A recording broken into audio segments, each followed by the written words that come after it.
이 시간 하나님 말씀 함께 나누도록 하겠습니다. 오늘은 데살로니가 후서 2장 13절에서 15절 말씀입니다. 데살로니가 후서 2장 13절에서 15절 말씀까지 같이 함께 한 목소리로 합독하도록 하겠습니다. 2장 13절에서 15절 앞에도 나오니까요. 함께 읽겠습니다. 시작. 주께서 사랑하시는 형제들아, 우리가 항상 너희에 관하여 마땅히 하나님께 감사할 것은 하나님이 처음부터 너희를 택하사 성령의 거룩하게 하심과 진리를 믿음으로 구원을 받게 하심이니 이를 위하여 우리의 복음으로 너희를 부르사 우리 주 예수 그리스도의 영광을 얻게 하려 하심이니라. 그러므로 형제들아, 굳건하게 서서 말로나 우리의 편지로 가르침을 받은 전통을 지키라. 아멘. 계속해서 이제 성령 하나님의 사역에 대해서 우리가 이제 살펴보고 있습니다. 그래서 지난 시간에는 우리가 그 성령 하나님께서 어떤 일을 하시는지에 대한 그런 부분들을 우리가 생각해 보면서 이제 성령 하나님께서는 연합을 이루셔서, 그러니까 우리에게 믿음을 주셔서 하나님과 연합케 하신 하나님께서, 성령 하나님께서 또한 우리도 하나 되게 하심으로 또 하나 되는 그런 교회로 만들어 가신다라고 그렇게 우리가 지난 시간 말씀을 통해서 함께 나눠봤고요. 그래서 하나님의 그 거룩하신 계획 가운데 우리가 하나님이 거하실 처소 성전으로, 거룩한 전으로 함께 지어져 가야 된다, 지어져 가는 존재들이다 라는 그러한 말씀을 우리가 지난 시간에 나누었습니다. 오늘 이 시간부터는요, 그러면은 그 성령 하나님께서 하시는 중요한 사역 가운데 하나가 바로 이제 구원과 관련된 그런 사역인데, 그러면 그 어떻게 그 구원을 이루어 가시는지 말씀들을 통해서 한번 함께 살펴보도록 하겠습니다. 그리고 우리가 지난번에 이제 성령 하나님에 대한 그런 말씀을 제가 이야기를 드리면서, 성령 하나님께서 하시는 일이 바로 성령 하나님이 효과적인 부르심 가운데 우리 가운데 믿음을 일으키셨고, 그 믿음으로 우리를 예수 그리스도와 하나 되게, 연합되게 하신다라고 그렇게 말씀을 드렸죠. 그러면 그 효과적인 부르심, 우리의 믿음을 일으키는 그 효과적인 부르심, 그러면 뭔가 오늘 말씀을 통해서 한번 생각해 볼 텐데요. 그 전에 이제 부르심에 대해서 한번 생각해 보도록 하겠습니다. 오늘 우리가 읽었던 이 말씀, 데살로니가 후서의 말씀에서는 그 부르심에 대한 그런 어떤 메커니즘, 그것들이 잘 나타나고 있는데요. 먼저 부르심의 선택은 이제 택함, 선택에 있습니다. 세상의 많은 종교들은 사람들이 신을 찾습니다. 사람들이 신을 찾아서 신을 선택을 하죠. 그래서 내가 믿는 그 존재를 선택을 하고, 그래서 그거에 따라서 이제 종교 활동을 하게 되는데, 우리 기독교는 다르죠. 우리가 죄인인 우리가 하나님을 선택하는 것이 아니고요. 왜냐하면 죄인인 우리는 하나님과 어떻게 보면 로마서의 말씀에 나오는 것처럼 하나님과 원수가 되었기 때문에 우리는 절대 하나님을 선택하지 않을 겁니다. 반대로 하나님께서 처음부터 죄인인 우리를 선택하셨다라고 이야기를 하고 있죠. 그리고 오늘 말씀을 보게 되면 그 택하신 자들을 복음으로 부르신다, 오늘 말씀에 나와 있습니다. 복음으로 부르신다라고 이야기를 하면서, 그러면은 그 복음으로 부르신 이유가 뭐냐?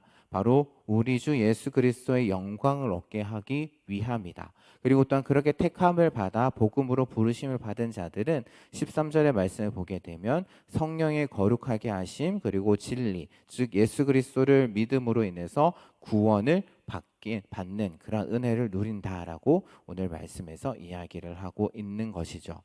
그렇다면 그 부르심이 이제 효과적인 부르심이다라고 말씀을 드렸고, 소요리 문답에서도 거기에 대해서 이제 효과적인 부르심이다, 효력 있는 부르심이다라고 이야기를 하는데, 그러면은 그 효력 있는, 효과 있는 부르심이 뭐냐를 이제 소요리 문답 31번에서 물어보고 있죠. 그리고 또한 그것에 대한 대답으로 맨 처음 가장 처음에 이야기하는 게 뭐냐면은 바로 그것이 성령께서 하시는 일이다라고 그렇게 이야기를 하고 있습니다. 그러니까 효과적인 부르심에 대해서 설명하기 전에 가장 먼저 중요한 포인트를 짚고 넘어가는 거죠. 그 효과적인 부르심이라는 거는 다른 어떤 것도 아니라 다른 누가 하는 것도 아니라 바로 성령 하나님께서 하시는 일이다 라고 그렇게 못 받고 이제 이 이후에 효과적인 부르심에 대해서 설명을 해 나가고 있다라는 겁니다. 보게 되면 이제 네 가지 정도로 그렇게 설명을 하고 있는데요. 물론 이제 성령 하나님께서 하시는 그 사역들이 네 가지로만 국한된 것은 아닙니다. 더 많은 사역들을 하고 계신데 그렇지만 그 네 가지 핵심적인 그런 사역들을 요약하고 있다라는 거죠. 이제 31문은 그 어떻게 보면 효과적인 부르심이 무엇이냐 간단하게 되어 있지만 이거를 조금 더 다른 식으로 표현하면 이렇게 질문할 수 있을 것 같습니다. 그러니까 우리가 예수 그리스도를 믿고 그리스도의 사람이 되었다라는 것, 그것을 좀 더 쪼개어서 자세하게 표현하면 어떻게 말할 수 있을까요? 라고 그렇게 질문을 하는 거죠. 그래서 이 질문에 대한 대답으로 이제 네 가지를 이야기를 하게 되는데 주보에 나오는 그 소요리 문답 한번 보시기를 바랍니다. 먼저는 죄와 비참함을 납득하게 하시고, 두 번째로 그리스도의 지식으로 우리 마음을 조명하십니다. 그리고 또한 우리의 의지를 새롭게 하시고 우리를 설득해서 그리스도를 기꺼이 받아들이도록 그것이 가능하도록 하신다라고 그렇게 설명을 하고 있죠. 그것이 효과적인 부르심이다라고 설명을 하고 있는 겁니다. 그런데 이 네 가지가 이제 전부 어느 날 생기는 그러한 일이라고 이야기를 하는데 한 가지씩 한번 살펴보도록 하죠. 먼저는 이제 죄와 비참함을 어떻게 보면 납득하게 하신다. 그러니까 우리가 지난번에 배웠던 것처럼 우리가 하나님의 형상으로 만들어졌는데 아담과 하와가 선악을 알게 하는 나무의 열매를 따먹습니다. 따먹음으로 인해서 인간은 타락하게 되었고 그 타락의 결과로 인해서 우리는 죄의 상태, 어떻게 보면 비참함의 그런 상태에 처하게 되었다라고 우리가 말씀을 배웠죠. 그런데 이것을 성령 하나님께서 우리가 납득하도록 그렇게 하신다라고 이야기를 하고 있다라는 겁니다. 그러니까 그 사실, 우리가 지금 처해 있는 그 사실, 우리 처해 있는 그런 상황이 이렇다라는 것을 성령 하나님께서 깨닫게 해주신다라는 거죠. 성령 하나님께서 하시지 않으면 우리 스스로의 힘으로는 죄와 그 비참, 우리가 처해 있는 그런 상황이 납득이 되지 않는다라는 겁니다. 근데 왜 생각해 보면 왜 우리 자신이 지금 처해 있는 상태인데도 왜 우리가 스스로 모르시는 걸까? 우리 스스로 모르는 걸까? 조금은 이해가 되지 않는 거지. 애가 되지 조금 않지만은 사실 인간이라는 존재는 성령께서 우리를 불러주지 않으시고 또한 우리를 알게 해주지 않으시면 우리 스스로의 상태도 잘 모르는 그러한 존재들이다라는 거죠. 사실 수많은 사람들이 이러한 상황 가운데 있고 상태 가운데 있고 자신이 얼마나 지금 비참한 상태에 있는지 모른다라는 겁니다.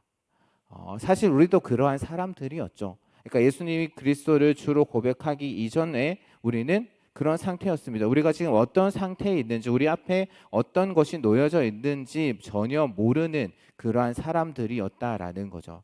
그러니까 세상 사람들은 지금 자기가 처한 그 상태가 자신이 어떤 상황 앞에 놓여 있는지 얼마나 끔찍한 상태인지를 납득하지 못하기 때문에 나에게 구원 필요 없어 라고 그렇게 이야기를 하는 겁니다. 그러니까 이렇게 이야기를 하는 거죠. 나 나름대로 잘 살고 있는데, 나 법도 잘 지키면서 살아가고 있는데 뭐가 문제냐라는 겁니다. 왜 자꾸 우리 보고 죄인이라고 그러느냐? 당신은 죄인입니다. 그러니까 예수 그리스도를 믿어야 합니다. 왜 그 얘기를 하느냐라는 거죠.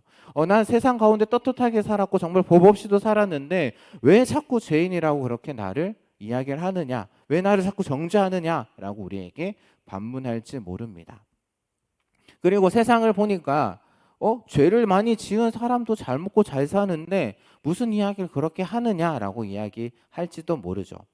그래서 우리의 죄의 문제는 예수님만이 해결하실 수 있습니다. 우리가 그리스도를 믿어야지만 구원을 받습니다라고 그렇게 그 사람들에게 강조를 하게 되면 광신도냐?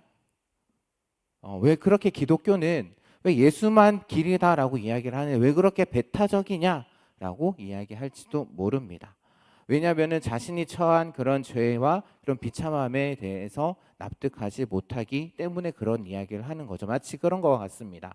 그러니까 자기가 어떤 병에 걸려 있는지도 모르는 상태로 있는 그러한 환자들, 사람들처럼 그렇게 말이죠. 그러니까 자기가 지금 어떤 병에 걸려서 어떤 아픔 가운데 있는지 자기가 아픈데 어떤 병에 걸려 있는지 모르는 그런 사람들처럼 세상에 많은 사람들이 자기가 지금 어떤 상태에 처해 있는지 모르는 그런 상태로 있는데 성령 하나님께서는 우리에게 우리의 그런 상태, 지금 우리가 처해 있는 그런 상태, 죄와 비참함의 상태를 납득하게 하신다라고 그렇게 효과적인 부르심을 통해서 그렇게 하신다라고 이야기를 하고 있는 것이죠.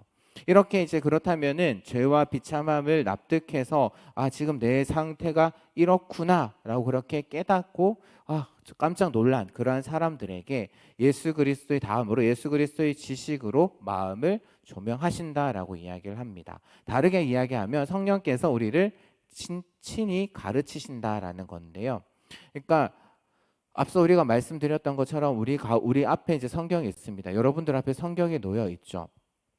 성경이 놓여 있는데 성령 하나님의 사역이 없으면은 아무리 우리가 성경을 많이 읽는다라고 할지라도 그래서 맨날 성경에 대한 이야기를 한다라고 할지라도 우리가 그 성경에 대해서 다 제대로 이해할 수 없다라는 겁니다. 왜냐하면 성경의 저자는 성령 하나님이시고 우리 인간의 지혜로 이해할 수 있는 것은 한계가 있다라는 것이죠. 모두 다 성경을 이해할 수 없기 때문입니다. 그래서 우리가 이렇게 이야기하는 거는 좀 아니다라는 거죠. 그래서 죄와 비참함을 납득하게 하신 분은 성령님이시지만 이제 그 말씀이 하나님의 말씀을 배우는 것은 내가 하는 일입니다. 내 머리로 하는 겁니다. 내 지혜로 하는 겁니다. 라고 이렇게 이야기할 수 없다라는 겁니다.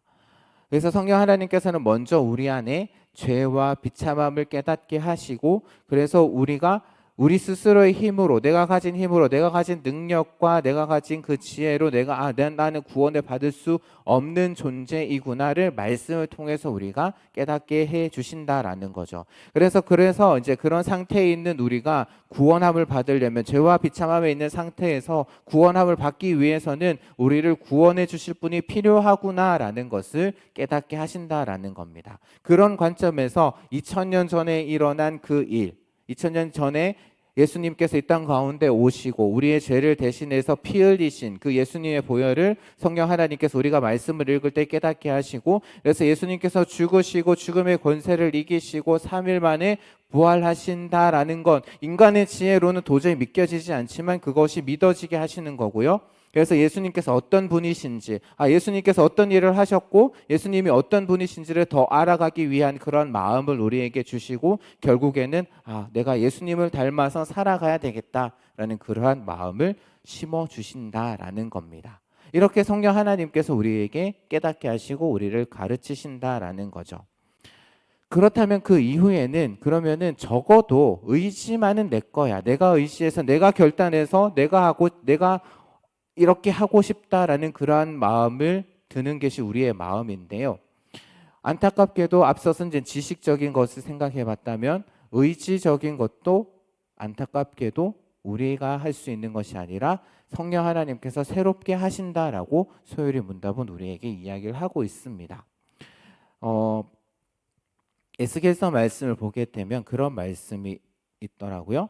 내가 그들에게 마음을 주고 새 영을 주어서 그들의 돌 같은 마음을 제거하고 살처럼 부드러운 마음을 그들에게 줄 것이다. 그들을 회복시켜서 그들에게 살처럼 부드러운 마음을 주어서 그들 마음 가운데 하나님 말씀이 심겨지고 자라나서 열매 맺도록 하겠다라는 그러한 말씀이 있더라고요. 그것처럼 우리의 마음조차도 성령 하나님께서 변화시켜 주시고 새롭게 해 주셔야 된다라는 것. 그리스도께서 우리를 알게 하셨으니 이제 내가 반응합니다. 내가 반응할 것입니다. 라고 이렇게 이야기할 수 없다라는 거죠. 성령 하나님께서 일하시지 않는다면 우리가 아무리 좋은 구호를 외친다라고 할지라도 예를 들어서 이런 거죠. 우리가 죄에서 벗어나자. 우리가 율법을 지키자. 아자아자 우리 할 수 있다. 우리는 죄와 싸워서 이길 수 있다. 이렇게 아무리 외친다라고 할지라도 또한 아무리 좋은 발음도 안 되네요. 아무리 좋은 프로그램을 만들어서 그것을 하고 정말 행사를 기가 막히게 기획해서 기가 막히게 한다라고 할지라도, 그리고 또한 찬양팀이 앞에 나와서 정말 화려한 찬양팀이 나와서 정말 웅장하게 연주를 하고 그래서 정말 감동적인 그런 찬양을 한다라고 할지라도 우리 가운데는 그것 통해서 이제 우리의 의지가 살아날 수도 있지만 그렇지 않을 수도 있다라는 겁니다. 그러니까 우리의 의지조차도 어떻게 보면은 성령 하나님께서 새롭게 해 주셔야지만 우리 가운데 그런 의지들이 일어난다라는 거죠. 결국에는 그리스도를 받아들이는 그 주체가 누구냐라는 문제와 또한 연결이 됩니다. 그것이 바로 성령 하나님께서 하시는 일이다라고 이야기를 하고 있는 것이죠. 그러니까 내 힘, 내 의지로 예수 그리스도를 받아들이는 것이 절대 아니고요. 성령 하나님께서 받아들이게 하셔야지만 우리가 받아들일 수 있다라고 이야기를 한다라는 겁니다. 그러니까 사방팔방으로 우리가 분산되어 있는 그 우리의 마음을 설득하셔서 우리의 마음을 바꾸시고 우리의 마음을 새롭게 하셔서 그리스도를 받아들일 수 있는 그 상태로 만드시고 또한 그래서 기꺼이 우리가 예수 그리스도를 받아들일 수 있게 하신다. 기꺼이 원하게 하신다라고 이야기를 하고 있다라는 겁니다. 그래서 그런 과정 가운데 소율이 문답이 조금 재밌는 그런 표현을 하고 있는데요. 설득이라는 표현을 하고 있습니다. 설득하신다라고 이야기를 하고 있어요. 그러니까 성령 하나님께서 우리를 강제로 하신다. 그러니까 강제로 하셔도 될 텐데 성령 하나님께서는 그렇게 하지 않으신다라는 거죠. 그러니까 하나님께서는 강제로 하시지 않는다라는 겁니다. 그냥 한 명을 덜썩 잡아가지고 우리를 덜썩 잡아가지고 예수님께 뭐 강력 본드로 강력 접착제로 이렇게 딱 붙여서 예수님께 딱 붙이는 그러한 방식으로 일하시는 것이 아니라 마치 로봇을 대하는 것이 아니라 우리를 차근차근 설득해 나가신다라는 겁니다. 그래서 내 스스로 하고 싶게 하시고 그래서 실제로 그렇게 할 수 있는 능력도 주신다라고 이야기를 하고 있다라는 거죠. 하지만 그리스도를 받아들이는 것은 가능하지만 그것을 우리가 원하지 않을 수도 있다라는 것을 우리는 좀 생각해 봤으면 좋겠습니다. 이게 무슨 말이냐면은 결혼을 한번 예를 한번 들어볼게요. 여기 대부분 결혼을 안 하셨지만 결혼은 하지만 사랑하지 않을 수 있죠. 왜 드라마에서 한번 그런 거 많이 보잖아요. 가끔 드라마를 보게 되면 이제 재벌 가문에 마치 돈으로 팔려가는, 그래서 그것 때문에 어쩔 수 없이 결혼하는, 그러니까 나는 원하지 않지만 결혼을 하는 그런 장면들. 그런데 그런 모습들을 보게 되면 대부분 좀 비참하게 비극적으로 끝나는 경우들이 많이 있습니다. 그러니까 그런 식으로 마음은 없지만 결혼을 할 수 있는 거죠. 그런데 하나님께서는 그것을 원하지 않는다라는 겁니다.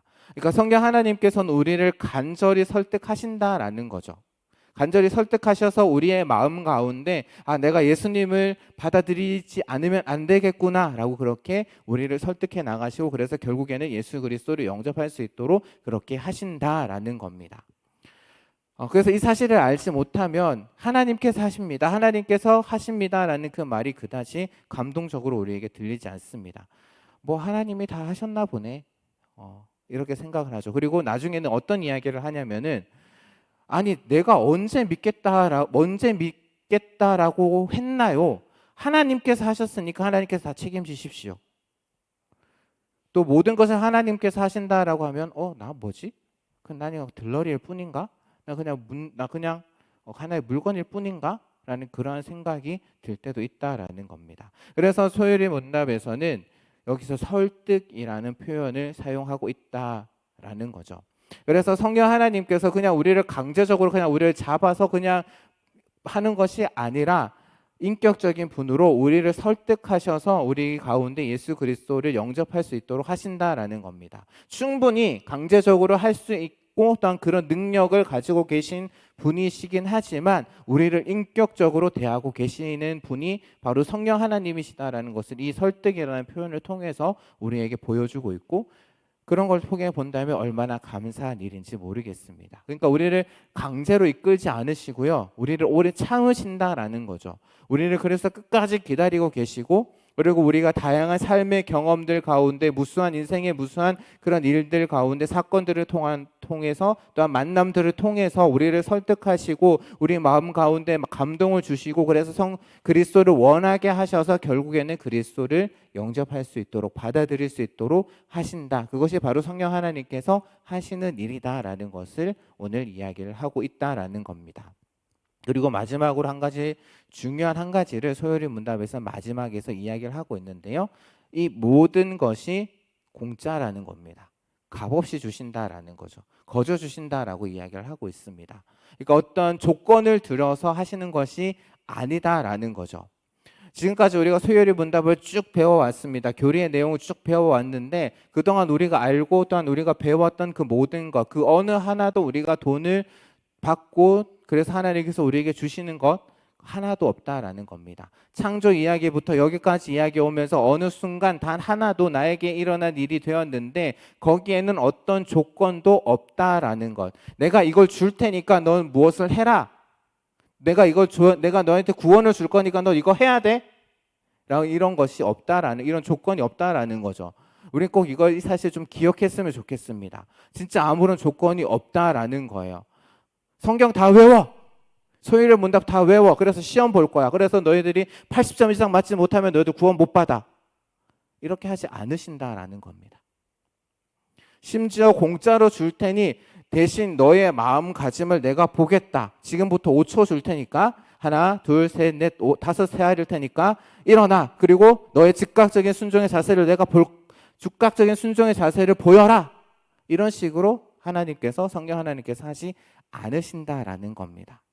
그러니까 우리에게 주시는 그 모든 것들이 거저 주신다라는 거예요. 값없이 주신다라는 겁니다.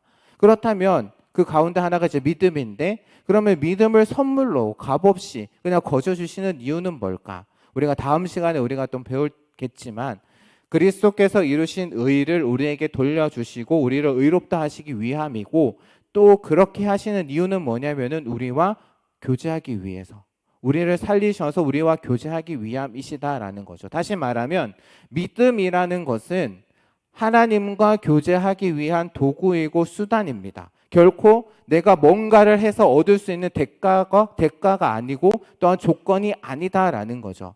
이 부분을 이해하지 못하면 항상 문제가 발생하는 것 같습니다. 내가 꼭 뭔가를 해야만 하나님과 교제하는 것이 아니다라는 거죠. 우리가 특별한 뭔가를 하려 들지 않아도요. 지금 내 모습 있는 그대로 이미 하나님과 우리는 교제하면서 살고 있다라는 겁니다. 내가 예수 그리스도를 주로 고백한다면은요. 이미 그 상태 그대로 나는 지금 하나님과 교제하고 있다라는 겁니다. 그럼에도 우리는 이렇게 따질 수가 있죠. 그래도 다른 건 몰라도 믿음만큼은 내 거 아닌가요? 믿음만큼은 내 것이 아닌가요? 왜 자꾸 이렇게 생각을 하는 걸까? 왜 우리는 자꾸만 구원에 있어서 내가 뭔가를 해야 되는 것 같다라는 그러한 생각을 가지는 것일까? 먼저는 하나님께서 나에게 주셨으니까 나도 뭔가를 드려야 하지 않을까라는 그러한 마음이 생긴다라는 겁니다. 이것은 우리가 이제 거절하는 말을 이제 잘 받아들이지 못하기 때문인 것 같은데요. 흔히 우리는 이제 내가 뭔가를 받으면 내 편에서 또한 뭔가를 주는 것, 뭔가를 해야 된다, 해야 될 것 같은 그런 마음이 드는 것이 어떻게 보면 인간의 그런 도리가 아닐까 합니다. 하지만 그것은 사람과의 관계에서는 그게 가능할지 모르겠지만 하나님과 우리와의 관계에서는 그렇지 않다라는 거죠. 우리가 하나님 편에서 볼 때는 정말 아무런 답이 없습니다. 그래서 우리의 모습들을 보게 되면 정말 아무런 답이 없고 정말 아무런 그런 어떤 진짜 텅 빈 호주머니 같은 그러한 존재다라는 것을 우리 스스로 깨닫게 된다면 우리가 하나님께 거저받는 것, 정말 우리 편에서 할 수 있는 게 아무것도 없으니까 하나님께서 주셔야 되는구나, 하나님께서 거저 주셔야 되는구나 라는 것, 그것이 오히려 당연한 것이다라는 것을 우리는 받아들일 수 있다라는 겁니다. 하지만 이 정도는 어떻게 보면 조금 순수한 마음으로 우리가 있는 인간의 본성 가운데 나올 수 있는 반응이다라고 한다면은 어떻게 보면 타락한 인간의 본성은 그 다음 단계까지 나아갈지도 모르겠습니다. 뭐냐면은 내가 뭔가를 드려야지, 내가 뭔가를 노력한 대가로 또 다른 무언가를 받을 수 있지 않을까라는 그런 생각 말이죠. 그러니까 내가 뭔가를 구원을 위해서 뭔가를 하고, 그러니까 내가 정말 이렇게 노력을 하면 하나님께서 나에게 뭔가를 하나 주시지 않을까라는 이런 그런 어떻게 보면 계산, 어떻게 보면 보상 심리가 있다라는 겁니다. 사실 성경을 보게 되면 상급에 대한 이야기를 하고 있습니다. 기업에 대한 이야기를 성경은 분명히 하고 있습니다. 그건 사실인데, 하지만 우리가 그것을 오해해서는 안 된다라는 거죠. 성경에 나오는 상급은 분명 땅에 대해서도 이야기하고 뭐 다른 것에서 이야기를 하지만 궁극적으로는 하나님 자체를 의미하고, 좀 더 구체적으로 이야기한다면은 지금 우리가 배우고 있는 그 구원, 그리고 그 구원이 우리에게 주는 유익에 대해서 이야기를 하고 있는 거지, 절대 내가 원하는 것이 될 수 없다라는 겁니다. 그래서 수많은 그리스도인들이 그런 오류에 빠져 있는데요. 전도할 때 제가 가장 많이 들었던 이야기는 뭐냐면은 예수님 믿으면 뭐 받죠? 예수님 믿으면 천국 갑니다. 예수님 믿으면 복 받습니다. 복 많이 받습니다. 라는 이야기. 그러면 우리가 예수님을 믿으면 복 받습니다 라고 우리가 세상 사람들한테 전도를 한다면은 세상 사람들은 그 복에 대해서 어떻게 생각을 할까요? 아니, 그 말을 하는 우리는 그 복에 대해서 어떻게 이야기를 하고 있느냐라는 거죠. 하지만 더 심각한 문제는 뭐냐면은 그냥 그 단순한 오류, 잘못만으로 끝나는 것이 아니라 하나님을 바르게 이해하지 못한 그 어떤 것도 결국에는 하나님을 대적하는 것으로 끝난다라는 겁니다. 기운다라는 겁니다. 아이러니하죠. 내가 하나님을 정말 열심히 섬겼는데, 정말 내가 하나님을 열심히 섬긴다라고 생각했는데 실상을 딱 보니까 내가 만들어낸 그 우상을 섬기고 있다라면 얼마나 어처구니가 없을까요? 그러니까 나는 하나님을 섬긴다라고 했는데 그 하나님을 섬기는 이유와 목적이 그냥 나를 구원해 주신 그 하나님께 감사하는 마음으로 하는 것이 아니라 내가 이렇게 하면 하나님께서 나에게 뭔가를 주시지 않을까. 그런데 그것이 어떻게 보면 우리가 가지고 있는 우상이 될 수도 있다라는 겁니다. 하나님이 아니라 하나님이 주시는 뭔가를 내가 바라고 교회 생활을 하고 신앙 생활을 하고 한다면은 그것이 우리에게 우상이 될 수 있다라는 거죠. 그래서 내가 나중에 신앙 생활 정말 열심히 했음에도 불구하고 하나님을 열심히 섬긴다라고 했지만 하나님 앞에 딱 나가면 너 우상 섬겼어라고 이야기하실지도 모른다라는 겁니다. 그래서 칼빈은 어떻게 이야기했냐면은 우리 머릿속이 우상의 공장이라고 이야기를 했어요. 우상의 공장이다. 늘 우리는 끊임없이 머릿속으로 우상을 만들어내기를 좋아하는 그런 우상을 만들어내는 공장이다라고 이야기를 했습니다. 그렇기 때문에 그렇게 이야기한 이유는 뭐냐면은 스스로 우리 자신들을 끊임없이 되돌아보아야 된다라는 거죠. 하나님 말씀으로 좌우의 날이 선 그 어떤 것보다도 예리해서 혼과 영과 골수를 찔러 쪼개며 마음의 생각과 뜻을 판단하시는 그 거룩한 하나님 말씀으로 우리 자신을 늘 비춰보아야 한다라는 겁니다. 그렇지 않으면 우리는 언제든지 우리 머리 가운데 우상을 만들어낼 수 있기 때문이죠. 그리고 또 오늘 말씀에서 바울은 마지막으로 15절에 이렇게 이야기를 하는데요. 15절 말씀 함께 다시 한번 읽어보도록 하겠습니다. 15절입니다. 한번 띄워주시겠어요? 15절이요. 네, 같이 읽어보겠습니다. 시작. 그러므로 형제들아,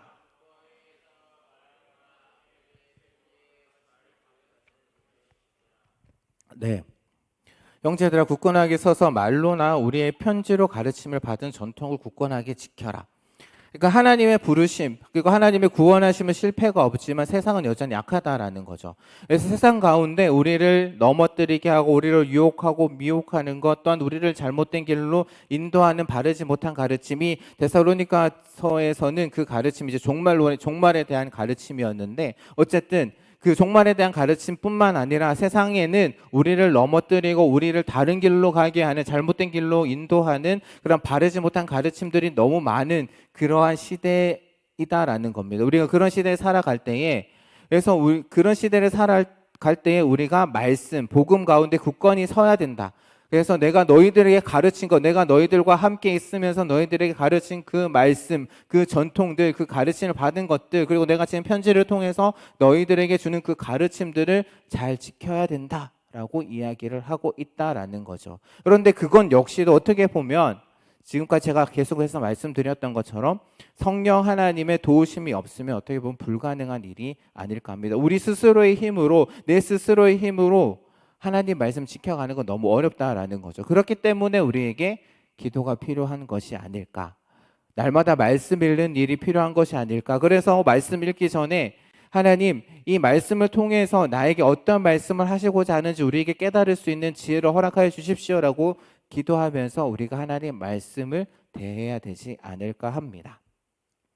그래서 우리가 이렇게 어떻게 보면 이렇게 하나님의 말씀 또한 하나님께서 이루신 것, 하나님의 일들을 오해하고 내가 구원을 위해서 내가 뭔가 해야 될 게 없을까라고 그렇게 생각하는 것, 그리고 뭔가를 바라는 것은 어떻게 보면 그 하나님의 전능하심, 또 하나님의 그 구원의 능력, 하나님의 능력을 의심하기 때문이 아닐까 합니다. 그래도 내가 뭔가 좀 해야 되지 않을까? 내가 좀 구원? 내가 뭔가 좀 해야지 내 마음이 좀 편해지는 것 같기도 하고, 하지만 때로는 때로는이 아니고요. 하나님이 우리를 효과적으로 부르셨다라고 말씀드렸죠. 효과적인 부르심이라고 이야기를 했는데, 그 효과적인 부르심이다라는 그 말 안에는 뭐가 있냐면 오늘 제목에도 나와 있는 것처럼 하나님의 그 부르심은 실패가 없다라는 겁니다.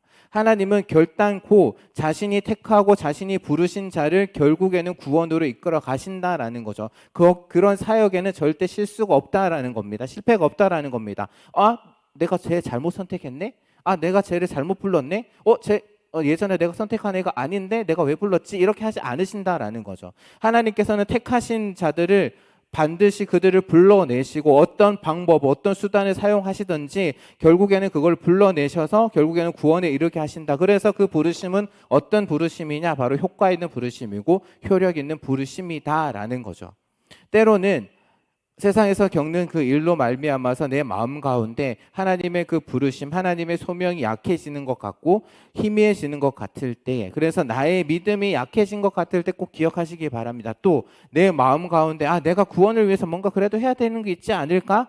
이런 마음이 들 때 오늘 말씀 기억하셨으면 좋겠습니다. 하나님은 절대 우리를 부르신 것에 대해서 후회하지 않으실 뿐만 아니라 우리의 구원과 관련해서 그 어떤 것도 실패하지 않으신다라는 건 말이죠.